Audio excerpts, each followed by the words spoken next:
আমার বাবুর ধৈর্য বাড়াতে আমি যে পদ্ধতি অবলম্বন করি, আমি নিশ্চিত করে বলতে পারি যে যদি আপনিও সেটা করেন তাহলে আপনার বাচ্চারও ধৈর্য বাড়বে।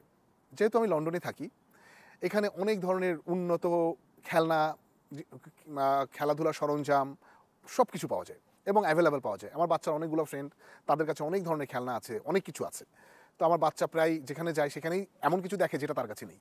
তো সে তখন কি করে? সে বাবা বা মার কাছে চায়, আমাদের কাছে চায়। আমাদের কাছে চাইলে আমরা এটার দাম যাই হোক, সেটা আমাদের আর্থিক রেঞ্জের মধ্যে হোক বা না হোক, আমরা সাথে সাথে কিনে দিই না।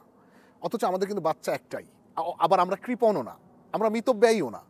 আমাদের যেহেতু বাচ্চা একটাই, আমরা যা উপার্জন করি সেই উপার্জনের টাকা দিয়ে চাইলেই আমি বাচ্চাকে ওটাকে সাথে সাথে পরের দিনই কিনে দিতে পারি, ওই দিনই কিনে দিতে পারি। কিন্তু আমরা দেই না। আমরা দেই না এই কারণে, যাতে করে ও না বুঝে যে সব কিছুই চাওয়ার সাথে সাথে পাওয়া যায়। জীবন এত সহজ না। এই বাচ্চা সবসময় আমার আন্ডারে, আমার কন্ট্রোলে থাকবে না। বাচ্চা বড় হবে, জীবন অনেক বৈচিত্র্যময়, অনেক অনির্দিষ্ট। বাচ্চা অনেক কিছুই জীবনে হয়তো বা তার পছন্দ হবে যেগুলো সে পাচ্ছে না। তো সেই কারণে বাচ্চার ধৈর্য দরকার। আমরা বাচ্চার ধৈর্য ধরার জন্য আমরা কি করি?